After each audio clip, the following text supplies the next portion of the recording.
चल माँ जल्दी से, मैंने सब तैयारी कर ली, जो सामान तुझे बांधना है बांध ले। माँ कभी मकान को देखती है, कभी बेटे को देखती है। अरे बेटा जब छोड़कर चला गया था, इसी मकान ने उस माँ को पनाह दी थी। इस मकान की चार दीवारों ने जिसे जीवन दिया था, वह देख रही है मकान को, जिसकी एक एक ईंट को मैंने ऐसे संभाला है जैसे अबोध बच्चे को कोई माँ संभाला करती है। बेटा गया प्रॉपर्टी डीलर के पास और माँ यहाँ मकान की दीवार पर हाथ फेरती है। मेरे पति की अंतिम निशानी विधवा सावित्री जब उस मकान के बिकने की बात सुनती है, ऐसा लगता है जैसे कोई सीने से कलेजा निकाल रहा हो। लेकिन उसने सोचा कि जब बेटे के साथ जाना ही है, सच तो कह रहा है, एक ही तो मेरा बेटा है, और जब मैं वहां रहूंगी इस मकान की देखभाल कौन करेगा। आनंद फानन में औने पौने दाम में मकान बेच दिया गया। जितना पैसा मिला ले लिया, रजिस्ट्री कर दी गई दूसरे के नाम। अब माँ ने कहा चल बेटा, मैं एक बात तो बता, मेरा पोता कितना बड़ा हो गया। माँ 4 साल का हो गया है, बहुत याद करता है, कहता है मुझे दादी से मिलाओ, मेरी दादी कैसी है। माँ की ममता उमड़ पड़ी। बच्चों से ज्यादा प्रेम माँ का अपने पोते पर हुआ करता है। बेटा ऐसा लग रहा है कि पंख लगा के मैं उड़ जाऊं। माँ पंख लगा के ही चलना है। बोले क्या मतलब? बोले हवाई जहाज हमारा इंतजार कर रहा है, चलो। बेटे ने बिठाया उसे कार में, एयरपोर्ट की ओर ले गया। एयरपोर्ट में जैसे ही पहुंचा, वहां बोला माँ तू इस चेयर पर बैठ, मैं जब तक बोर्डिंग के सब जांच करा लेता हूं, जाकर के वीजा वगैरह सब कंफर्म कर लेता हूं, तू इंतजार कर यहाँ बैठ। सुबह 9 बजे बेटा अंदर गया। 9 बजे से 10 बज गए, 11 बज गए, 12 बज गए, दोपहर को 3 बज गए। माँ इंतजार कर रही है। बगली क्या जाने अनपढ़, उसे क्या मालूम कि भीतर कैसी जांच चला करती है। वह उठ करके चेयर से एयरपोर्ट में जब अंदर जाने लगी, लोगों ने रोक दिया, तुम अंदर नहीं जा सकती हो। माँ ने कहा मैं क्यों नहीं जा सकती हूँ, मुझे अमेरिका जाना है, मेरा बेटा मुझे लेने आया है। अंदर देखो, मेरे बेटा पूरी जानकारियां ले रहा होगा, मेरा वीजा कंफर्म करा रहा होगा, पता करो। अंदर से आवाज आई, भीतर कोई पैसेंजर नहीं है। माँ ने कहा ऐसा नहीं हो सकता, मेरा बेटा मुझे यहाँ बिठा करके गया है, पता करो जरा। देखा लिस्ट में रवि नाम का कोई लड़का, बोले रवि नाम का लड़का है और वह 10 बजे फ्लाइट से अमेरिका जा चुका है। और उस माँ को इंतजार करते हुए वहीं छोड़ गया। ले गया वह दौलत जो मकान उसने बेचा था। माँ की रूह कांप गई कि इस कलयुग में कोई बेटा ऐसा भी हो सकता है। अरे दुनिया को धोखा देने वाला क्या अपने माँ बाप को भी धोखा दे सकता है। कहते हैं मकान बेच करके पूरा पैसा ले गया। जो जेवर उस बूढ़ी विधवा माँ ने एकत्रित किया था, उसे भी लेकर के हवाई जहाज में उड़ गई वो औलाद। माँ की आंखों से गर्म गर्म आंसू गिरे, गालों को छूते हुए शब्द मौन हो गए। ठिठकी सी रह गई वह माँ। ऐसा भी कोई लुटेरा इस धरती पर होता है? अरे जिसके लिए सब कुछ दे दिया, वही औलाद बुढ़ापे में उसे छोड़ करके अब जाने के लिए पैसा भी नहीं है घर वापिस। पैदल पैदल पहुंचती है घर में, और जैसे ही घर में पहुंची, रात घिर आई। उस माँ ने देखा कि घर पर तो ताला डला है, मालिक कोई और हो गया इस घर का। अपने ही घर को देखती है कातर निगाहों से। ऐसी भी औलाद इस दुनिया में पैदा हो चुकी है मान्यवर, जो अपने माँ बाप को नहीं बल्कि उनकी दौलत से प्यार किया करते हैं। ऐसी भी औलाद है जो माँ बाप की कीमत नहीं करते हैं। कैसे करेंगे ये माँ बाप की पूजा? ध्यान रखिए, विचार करिए। सारी रात बैठी है चबूतरे पर, देखती है कि सुबह से भोजन कराया मैंने उसे, कितना इंतजार किया, कितने ख्वाब उस बेटे ने दिखाए, बार बार देख रही है।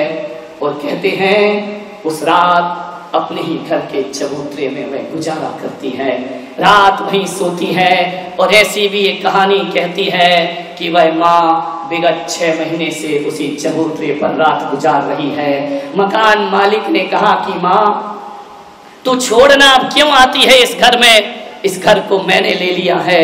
वह माँ कहती है, अरे तेरी व्यवस्था हम कहीं और करा देते हैं। उसने कहा, नहीं, मैं मरूंगी जीऊंगी इसी चबूतरे पर, क्योंकि मुझे विश्वास है कि एक दिन मेरा बेटा लौट कर जरूर वापिस आएगा।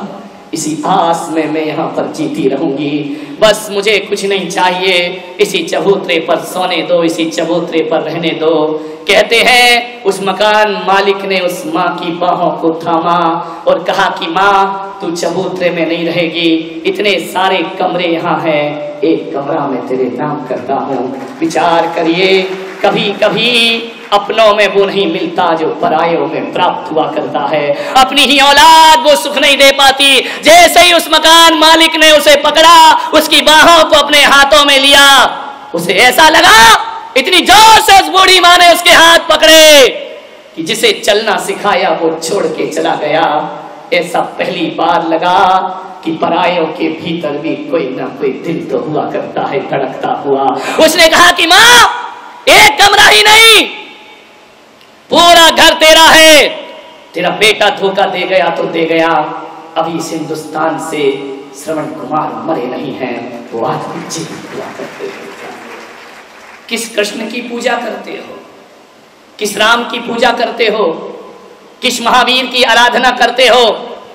अरे कृष्ण को पूजने वालों, एक बात ध्यान रखना, कृष्ण तो ऐसी महान आत्मा नारायण इस धरती पर हुए जिन्होंने एक माँ को नहीं बल्कि 2 माँ को पूरे जीवन का संन्यास सम्मान सौंप दिया करते हैं। जगत में सिरमौर बना दिया। उन्होंने दुनिया से कहा कि जन्म देने वाली ही माँ माँ नहीं होती है, कोई पालने वाली यशोदा भी जगत जननी कहलाया करती है। ध्यान रखें, क्या करते हैं हम अपने घरों में? मान्यवर, कैसा हमारा घरों के वातावरण बन रहे हैं। मुझे बहुत पीड़ा होती है जब कोई बूढ़े माँ बाप मेरे सामने आंसू बहाते आते हैं। वह कहते हैं कि हमारी औलाद हमें पूछती नहीं है। मान्यवर, औलाद ना हो तो यही दुख होता है कि हमको संतान नहीं है, लेकिन संतान होने के बाद जब संतान उपेक्षा करती है, इससे बड़ा दुख दुनिया में कोई दूसरा नहीं। माँ बाप को जीवन में 2 बार दुख होता है। पहली बार तो जब बेटी घर छोड़ती है, तब पत्थर दिल बाप के सीने में भी आंसुओं की धारा बह जाया करती है। डोली पर जब बेटी बैठती है तो माँ बाप की छाती फटती है। और दूसरी बार दुख तब होता है जब अपनी ही औलाद, अपना बेटा मुंह मोड़ता है, तो माँ बाप के जीवन में इससे बड़ा दुख कोई दूसरा। क्या करते हैं हम लोग? जब हम छोटे थे, हमसे खाते पीते नहीं बनता था तो माँ बाप हमारा संरक्षण करते थे। सोचिए, आज के युवाओं से कह रहा हूं कि जब वो बूढ़े हो जाए और उनसे खाते पीते ना बने, तो क्या आपका फर्ज नहीं कि अपने माँ बाप का संरक्षण करो, अपने माँ बाप के ऋणों को अदा कर सको? अरे ग्वालियर वालों, भगवान डिग्रियों पर खुश नहीं हुआ करता है। बहुत बड़े धनपति पर भगवान खुश हो गया हो, भगवान इज्जत और शोहरत पर खुश नहीं हुआ करता है। भगवान की कृपा डिग्रीधारियों पर नहीं, भगवान की कृपा तो किसी भोले भाले पर। परायण सहजो भाई, अनपढ़ गंवार कभी स्कूल नहीं देखा। अनपढ़ों पे रीझ जाता है भगवान, क्योंकि अनपढ़ों के पास गणित नहीं है, अनपढ़ों के पास लाभ हानि नहीं है, अनपढ़ों के पास चुनाव नहीं है, अनपढ़ों के पास कोई चॉइस नहीं हुआ करती है, कोई प्रतिस्पर्धा नहीं हुआ करती है। अनपढ़ तो भोले भाले हुआ करते हैं। और अभी तक मैंने देखा है तो भगवान या तो किसी सूरदास पर रीझता है, भगवान या भोली भाली मीरा पर रीझता है। अभी तक तो इतिहास में यही सुना है, भगवान किसी चंदन वाला का उद्धार कर दिया करते हैं। भगवान जब भी रीझा है, भोले भाले और मन के और पवित्र सरलता भरे मन पर। सहजो बाई जंगल जाती, विठल विठल विठल विठल, और कुछ नहीं, रात दिन विठल विठल का ध्यान करती। कंडे बीन रही है सहजो बाई। जंगल में पशु चरने जाते और कंडों को इकट्ठा करती, अपने विठल के लिए भोग बनाती। कंडे बीन रही थी सहजो बाई। बीनते बीनते अचानक तूफान आ गया। इतनी तेज आंधी आई, इतनी तेज तूफान आया, ये सारे कंडे सहजोबाई के उस तूफान में उड़ गए। सहजोबाई खड़ी खड़ी देख रही, और भी कंडे बीनने वाली महिलाएं वहां पर। तूफान शांत हुआ। सहजोबाई ने कहा, बहनों, जो मेरे कंडे हैं मुझे वापस दे दो, तुम्हारे कंडे तुम ले जाओ। महिलाओं ने कहा, पागल है क्या, अनपढ़ गंवार कहीं की, कंडों पर कोई नाम लिखा है क्या, तेरा कंडा और मेरा कंडा। सहजोबाई ने कहा, मैं तो केवल अपने कंडे लूंगी, दूसरों के कंडों में मैं हाथ ना लगाऊंगी। लोगों ने कहा कि कैसी पागल और बावली हो रही है, कंडों पर कैसे पहचान बनेगी, ये तो गाय के गोबर के कंडे हैं, इस पर कोई नाम नहीं, निशान नहीं। सहजो ने कहा, सब कंडे इकट्ठे कर लो, मैं अपना कंडा उठा लूंगी, कौन सा है। बोले, देखो तो गांव की गंवारी, ये कह रही मैं अपना कंडा पहचान जाऊंगी। बड़ा मजाक बनाया लोगों ने उसका, बड़ी हंसी बनाई उसकी। सहजो ने कहा, तुम घबराओ मत, मैं अपना कंडा पहचान जाऊंगी। सारे कंडे इकट्ठे हुए। सहजोबाई कंडा उठाती, कान में लगाती, ये कंडा मेरा नहीं है। दूसरा कंडा उठाया, कान में लगा, हाँ ये कंडा मेरा है। लोगों ने कहा, कैसी पागल हो गई, ये कान में कंडा लगाती है और कहती है ये मेरा कंडा, ये उनका कंडा। कहते हैं सहजोबाई ने धीरे धीरे अपने सारे कंडे इकट्ठे कर लिए। बोले, इन कंडों पे हाथ मत लगाना, ये मेरा कंडा है। लोगों ने कहा, कैसे पता चला ये तेरा कंडा है। सहजोबाई ने कहा, जैसे ही मैं कंडा उठा के कान में लगाती हूँ, कंडे से, अरे जिस कंडे से विट्ठल विट्ठल की आवाज आती है वो सहजोबाई का कंडा होता है, और जिस पर मेरे हरि का नाम नहीं आता वो मेरा कंडा कभी नहीं हो सकता है। ऐसी नाम में डूबी सहजोबाई। विचार करिए, नाम ही पड़ गया सहजोबाई। इतना विचारों का संप्रेषण था उसके भीतर कि जिस पदार्थ के सामने यदि सहजोबाई ने विट्ठल कह दिया तो ध्यान रखना, यदि पेड़ पौधों के सामने भी विट्ठल का नाम ले दे तो पेड़ पौधों से भी विट्ठल विट्ठल की आवाज आ जाया करती थी। विचार करिए आप, क्या आपकी प्रार्थना और इबादत में इतनी ताकत है? सोचिए, तुम्हारी प्रार्थनाएं तो मंदिरों से टकराती हैं, दीवालों से, और लौट करके वापिस आ जाती हैं। तुम्हारी प्रार्थनाएं परमात्मा तक पहुंचा भी नहीं करती हैं। हम दिल से नहीं पुकारते हैं, हम हृदय से नहीं पुकारते हैं, हम प्राणपन से नहीं पुकारते हैं। देखा नहीं, हमारी समाज में महिलाएं बगैर भक्तामर पाठ पढ़े पानी नहीं पीती हैं। 48 काव्य जब तक ना पढ़ ले, और जिन माताओं को पढ़ना लिखना नहीं आता वो दूसरों से भक्तामर पाठ सुनती हैं, फिर भोजन ग्रहण करती हैं। लेकिन एक पढ़ रखा है, रट रखा है, जिंदगी भर भक्तामर पढ़ते हो। जहां तक मैं सोचता हूं कि मानतुंगाचार्य ने जिंदगी भर भक्तामर पाठ नहीं पढ़ा होगा, ना उन्होंने प्रतिदिन उसका पाठ किया होगा। जीवन में एक बार उन्होंने पढ़ा, और एक बार पाठ पढ़ते हैं भक्तामर का, और 48 तालों को तोड़ करके, जंजीर को तोड़कर बाहर खड़े दिखाई दे, जेल की सलाखों को तोड़ दिया करते हैं। एक बार पढ़ करके सुनिए, और आप जिंदगी भर पढ़ते हो। ताले तो छोड़ो, आज घर जाना, दरवाजे बंद करना, कुंडी लगाना और खोलना मत, एक एक काव्य पढ़ना। कुंडी टूटना तो छोड़ो, हिल जाए तो भी समझना कि हमने कोई भक्तामर पाठ, कोई फर्क नहीं पड़ता है। मानतुंगाचार्य ने जो भक्तामर पाठ रचा वो वही भक्तामर अनुराधा पौडवाल ने गाया।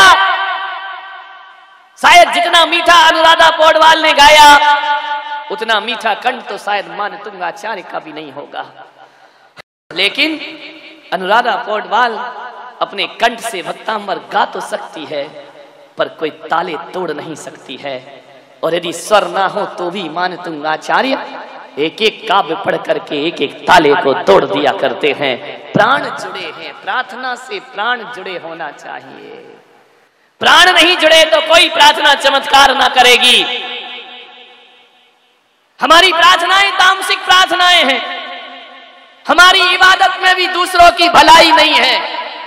एक बुढ़िया थी, उसकी पीठ में एक कुबड़ था, बड़ी दुखी थी। कुबड़ पीठ में रखकर घूमती थी सड़कों पर, और जो देखता था वो उसका मजाक बनाता था। जानते हो कुबड़ किसको निकलती है? पता है? जो लोग मंदिरों का खाते हैं उनकी पेट में कुबड़ निकलती है। जो धर्म का पैसा खाते हैं, जो ट्रस्ट का पैसा खाते हैं, जो लोग निर्माल्य भक्षण करते हैं, जो देव शास्त्र गुरु के द्वारा समर्पित द्रव्य को खाते हैं, अगले जन्म में उनकी पीठ में कुबड़ रख दी जाती है। ध्यान रखिए।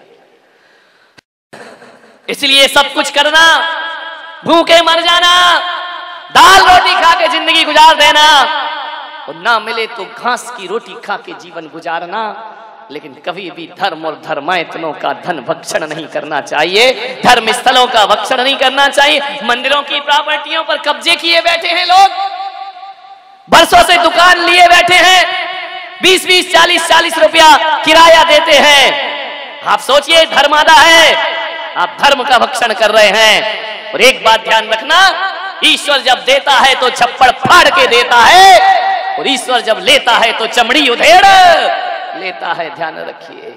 ये धर्म स्थलों पर कब्जे करना, धर्म स्थलों पर बपौती जमाना, धर्मायतनों का खाना, चढ़ावा खाना, जैन दर्शन में कहा है कि सबसे बड़ा कोई पाप है तो निर्माल्य भक्षण सबसे बड़ा पाप हुआ करता है। जब तक तेरे पुण्य का बीता नहीं करार, तब तक तुझको माफ है, अवगुण कर ले हजार। ध्यान, जब तक पुण्य उदय है खूब खा लो पी लो, जिस दिन पाप का उदय आएगा, ध्यान रखना, दाने दाने को आदमी तरस जाया करता है। ध्यान रखिए। कुबड़ निकल आई उस बुढ़िया को। मालिकियत मत करो। जो दुनिया का मालिक है, हम उसके मालिक कैसे बनेंगे? हम यदि मंदिर की व्यवस्था संभालते हैं तो हम केवल सेवक हैं, सेवक। मैं बहुत से मंदिरों में जाता हूं, नियम लिखे रहते हैं, इस मंदिर में ये नहीं होगा, इस मंदिर में वो नहीं होगा, यहां ये नहीं चढ़ेगा, यहां वो नहीं चढ़ेगा। आदेश से अध्यक्ष, शर्म आती है मुझे, अध्यक्ष आदेश, अध्यक्ष कभी आदेश नहीं करता। ध्यान रखिए। और आदेश करता है तो उसका अध्यक्ष बना ज्यादा देर टिकता भी नहीं है। ध्यान रखिए। कभी भी मंदिरों के बोर्ड पर आदेश और आज्ञा नहीं लिखी जाती। भगवान के दरबार में आदेश काम नहीं करते, वहां पर तो हाथ जोड़कर निवेदन काम किया करता है। अरे देश के प्रधानमंत्री और राष्ट्रपति भी इस देश पर आदेश नहीं चलाते। जब भी दिल्ली दरबार से उतरकर जनता के बीच आते हैं तो उन्हें भी हाथ जोड़कर जनता का निवेदन करना पड़ता है, जनता के हाथ जोड़ना पड़ते हैं। जनता पर हुकूमत नहीं की, 3 लोग के नाथ पर कैसे हुकूमत करोगे? सेवक हैं। सौभाग्यवानो कि ईश्वर ने तुम्हें सेवा करने का मौका प्रदान किया है। ध्यान रखिए। बहुत कठिन काम है, प्रयास करें। एक व्यक्ति मेरे पास आया, बोले महाराज मैं सन्यास लेना चाहता हूं। तो मैंने कहा देर किस बात की है, अब तू सोच क्या रहा है, इतने अच्छे भाव बने हैं, चल साथ में। बोले महाराज जब तक प्रवचन सुनो लगता है सब छोड़ो। तो मैंने कहा बस उसी दिन छोड़ दे। बोले मन तो बहुत है कि मैं सन्यास ले लूं। तो मैंने कहा ले क्यों नहीं रहा है, मन को देखो कितना चंचल है। बोले महाराज आज जब मैं घर से आ रहा था, पत्नी ने 3 बार हाथ पकड़ा, तुम सन्यास मत ले लेना, मैं मना कर रही हूं तुमको, महाराज के पास खूब जाओ, लेकिन महाराज के साथ मत जाओ, ध्यान रखना। बोले महाराज मेरी इच्छा बहुत है, पत्नी राजी नहीं है, वो रोकती है। और एक दिन आपने अपने प्रवचन में कहा था कि किसी का दिल दुखाना पाप है, तो किसी से बड़ी तो मेरी पत्नी है, ये सोच करके मैं नहीं ले पा रहा हूं कि मैं उसका दिल कैसे दुखाऊं। क्योंकि आपने कहा दिल दुखाना हिंसा है, दिल दुखाना पाप है। मैं ऐसा पाप कैसे कमा सकता हूं? लेकिन मन बहुत है। वाह रे बेईमान आदमी। मैंने कहा सन्यास तो रख तू एक तरफ, सन्यास की बातें तो अपन बाद में करेंगे। जरा एक बात बता, तेरी पत्नी और कौन कौन सी बातों से राजी नहीं होती है? सन्यास से तो राजी नहीं है, चल मैं मानता हूं। और कौन सी बातें हैं जिनसे तेरी पत्नी खिलाफ है? बोले ऐसी तो कई बातें हैं। मैंने कहा फिर भी? बोले वो कहती है सिगरेट मत पियो, वो कहती है फिल्म देखने मत जाओ, वो कहती है दिन भर किताबें मत पढ़ो, वो कहती है यार दोस्तों के साथ ज्यादा देर रात तक वापिस ना लौटो। तो मैंने कहा बोल तेरी सिगरेट छूट गई? बोले नहीं छूटती नहीं, बहुत कोशिश करता हूं। तो मैंने कहा पागल, तू उसका दिल दुखा रहा है, हिंसा का क्या होगा? बोल पाप लगेगा या नहीं लगेगा? सन्यास लेने में उसका दिल दुखेगा, सिगरेट पीकर दिल दुखाए जा रहा है, सिगरेट फूंके जा रहा है। अरे उस समय तो सोच, हिंसा लग रही है, पाप हो रहा है। बोल, झूठ बोलने को पत्नी मना करती है। मैंने कहा झूठ बोलना छोड़ दिया? बोले नहीं छोड़ा। तो मैंने कहा पागल, पत्नी तो कई चीजों को मना करती है, लेकिन तेरी समझ में एक सन्यासी आया कि उसने मना किया और मैं ले लूंगा तो दिल दुखेगा। अरे सिगरेट में भी दिल दुखता है, तू जो आवारा गर्दी करता है। बेचारे मन की चालाकियां तो देखो, कैसे सन्मार्ग से बचाता है अपने आप को। मैंने कहा केवल सन्यास का दुख नहीं देना चाहता तू, बाकी सारे दुख उसके हवाले तूने कर रखे हैं। अरे सोच तो विचार तो कर, मन बड़ा चंचल है, सन्मार्ग से पीछे जाता है, सन्मार्ग से घसीटता है हमें। कितने तर्क निकाल लेता है मन, विचार करिए। महाराज मुझे आपसे बात कहना तो नहीं चाहिए, फिर भी कह रहा हूं, बुरा मत मानना। बात तेरे के मानूंगा तो मानूंगा, तू बोल दे जो बोल रहा है। मैं उसी समय समझ जाता हूं कि तू तो बुरा ही मानने वाली बात बोल रहा होगा, तब तो कह रहा बुरा मत मान। ये बड़े चापलूस लोग होते हैं, ध्यान रखना।